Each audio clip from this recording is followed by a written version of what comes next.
If you've ever worked in any kind of fast-paced environment, you know that feeling, that quiet horror of opening your inbox. Oh, yeah. 50 new emails. Or you're sitting in a status meeting. It just drags on for an hour, and at the end you realize you still don't know what you're supposed to do next. That feeling of just being drowned in information, it's a project killer. It absolutely is. Yes. And that information overload, it's not just a nuisance, No. you know. It's a failure of structure. Right. Vague, sort of rambling communication, it slows down every single decision, and it erodes trust with your stakeholders.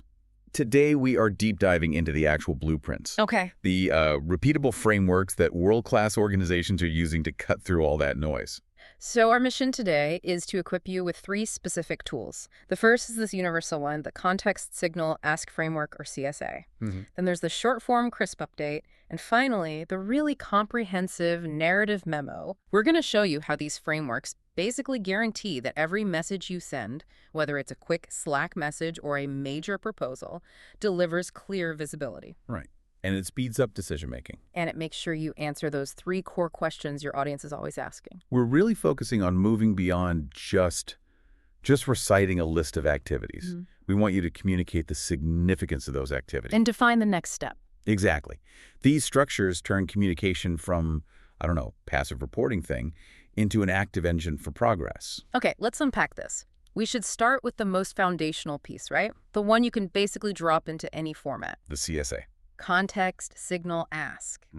Why is that 3-step sequence so powerful? Why does it create clarity so immediately? Well, because it forces the sender to structure their thoughts based on relevance. Yeah.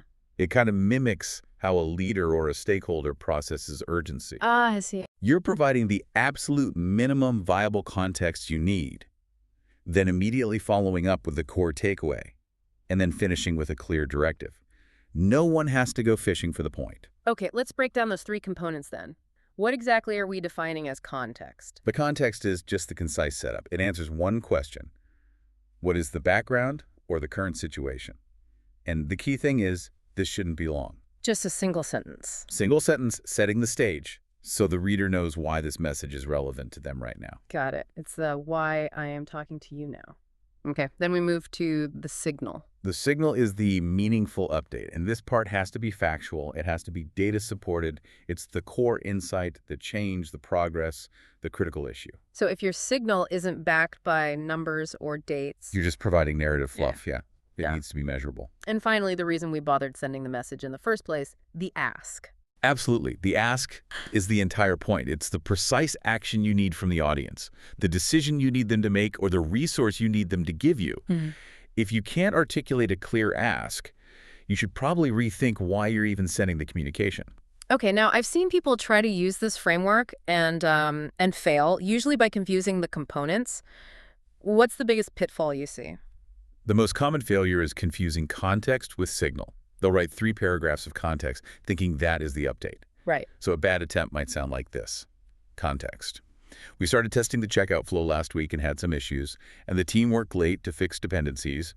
And then we found the iOS payment module was buggy, which we kind of expected. Whoa, that's a whole lot of backstory. Where's the actual signal and all that? Right.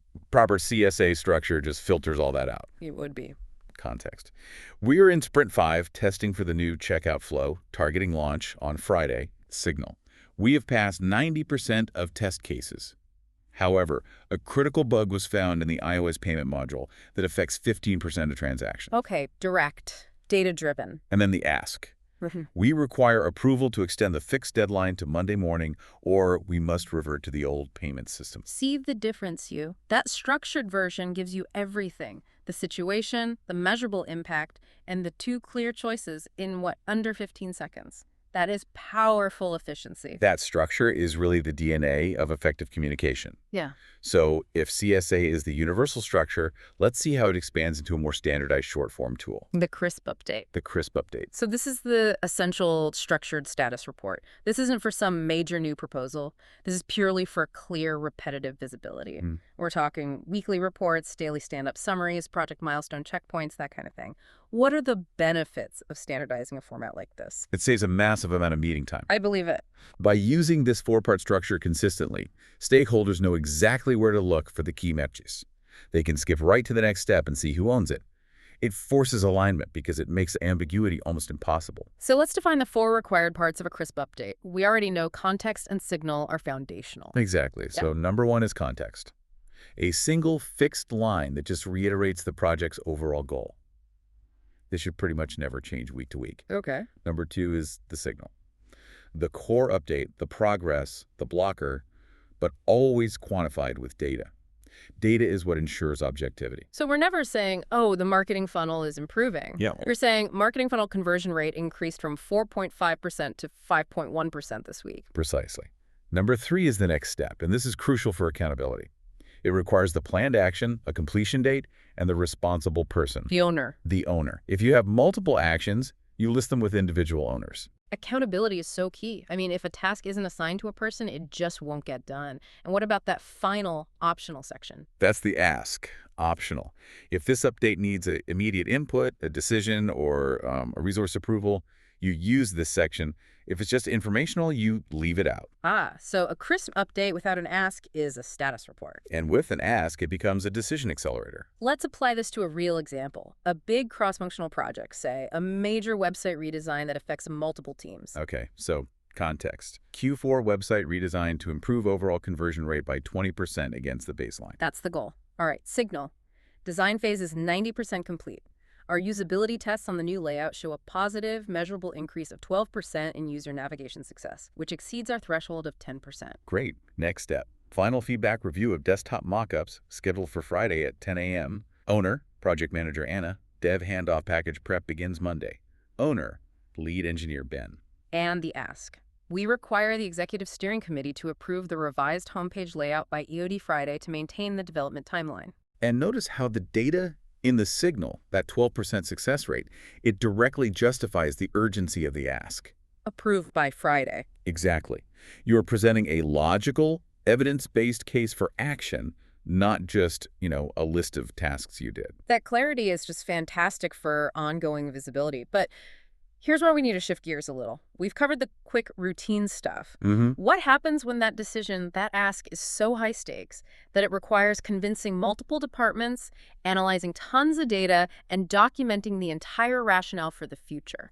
We need a heavy hitter. That is exactly when we move to the narrative memo. This is the long form. We're talking about a comprehensive written document, maybe 1 to 3 pages long. Okay. And it's designed specifically to replace those painful, unfocused slide decks and meetings. So it does the intellectual heavy lifting. It does. Its purpose is to document the why behind a major strategic decision. So if a crisp update tells me what is happening this week, the narrative memo is telling me why we're making a fundamental pivot in our strategy for the next year. Exactly right.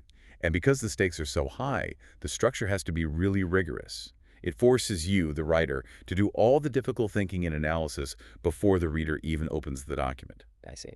And that's why the structure demands 8 distinct sections. It goes far beyond simple status reporting. Okay, let's walk through all 8 of them. Explain why each one is indispensable for making a big, high-stakes decision. Sure. We start with the obvious one. 1, title and summary. Don't bury the lead.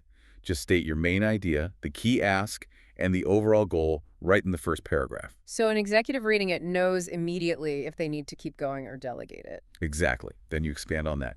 2, context. What's the background, the current problem? What objective are we trying to solve? Okay. This just sets the stage for the analysis to follow. Okay. Next is 3, signal, or key findings and evidence. Just like in the CRISP update, this is the data, the research, the evidence that led you to believe a change is necessary. This section has to be purely factual and objective. Now we get analytical. And this is where I think most organizations fail because they just jump straight to their favorite solution. Section 4 is 4. Options considered. Why is this mandatory? Because it demonstrates due diligence and it reduces bias. You have to outline at least 2 viable alternatives to your recommendation and detail the pros and cons for each one. So it proves you didn't just stumble onto your solution. Right. It shows you critically assess the competitive landscape of choices. And you can see the logic chain here, right? The Yeah. signal has to justify the need to even consider these options. Then your analysis of those options has to lead logically to the next section. Which is 5, recommendation. This is your chosen path, and it has to be backed by a strong rationale. It's the conclusion you draw after analyzing the signals and weighing the options. The writing here should be definitive, very confident. And once that strategic choice is made, we move into the execution details. Section 6, SLAN and timeline. Who does what and when. This part is purely tactical. It ensures the proposal is actually executable. And Section 7, which is the one that's so often neglected until it's too late, 7, risks and mitigations. You have to proactively anticipate the challenges, resource constraints, technical debt, market changes, and then outline the backup plans for each risk you identify. It shows maturity and foresight. And then finally, the conclusion ties it all back to the beginning. 8, ask decision needed. This just restates the specific approvals or resources you need. Right, and it gives the decision maker all the context from the preceding 7 sections to feel informed and, frankly, empowered to say yes. You know, that structure prevents those meetings that start with a random question about an assumption you made back in Section 2. It does. It forces you to go back and explain the data from Section 3. The memo does all that work first. That forcing the writer to synthesize, to consider alternatives, to preemptively address risks. That is the real value of the narrative memo. And the key writing advice is still the same, isn't it? Write for clarity, not for decoration. Oh, absolutely. Don't use flowery language. Use bullet points, headings, bolding. Guide the reader to the critical takeaways. Every single paragraph has to serve the ultimate purpose of answering the ask. That's right.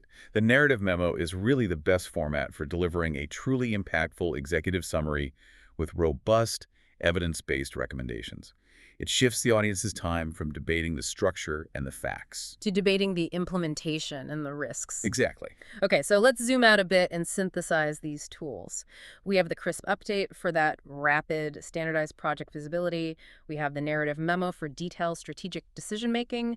And then the CSA framework is the foundation for both. Ensuring focus and actionability. And when you adopt these structures, you're also adopting a whole new set of communication best practices. You are. For instance, the necessity of traceability. When you write a narrative memo, you create a document of record for that decision. It captures the why and the who for years to come. And crucially, you have to be so disciplined about matching the level of detail to the audience. Executives, they primarily need the signal and the ask. What's important and what do you need from me? That's it. But the teams, they need the comprehensive plan, the timeline, the risks. If you send the 8-page memo to the project team, they'll appreciate it. But if you send it to the CEO, you've completely failed at efficiency. And we have to remember the principle we established earlier. Yeah. Always use specific data. When you're updating on progress, vague phrases like we're almost done or things are looking good, they're just red flags. Use numbers. Use numbers, completion dates, and define deliverables. And my personal favorite practice, which the crisp update just hammers home, always state what's next and who specifically owns that next step. Ambiguity is the easiest way for a task to just die. It is. These skills, when you master them, they aren't just about sounding more professional. They fundamentally alter the speed at which your team and your entire organization can function. You build institutional trust because stakeholders know that when they hear from you, the information's going to be clear, it's going to be factual, and it's going to be actionable. It really all comes back to that initial promise, doesn't it? Ensuring every message answers those 3 universal questions that define effective communication. First, what's happening? That's your context. Second, what's important? That's the signal, the evidence, the insight. And finally, what do you need from me? That's the ask, the specific action required. Okay, you've just spent this deep dive focusing on communication structure, the bones of the message. But structure is really just the first step toward efficiency. So here's a final thought for you to mull over. If clarity and brevity are the goals, and you now have the tools, crisp updates and narrative memos to structure information perfectly, what existing communication tool or recurring obligation in your professional life, that lengthy half-attended standing meeting, that weekly email chain, that outdated project log, what could you eliminate entirely by replacing it with a well-structured narrative memo? Think about what you could free up by forcing clarity first.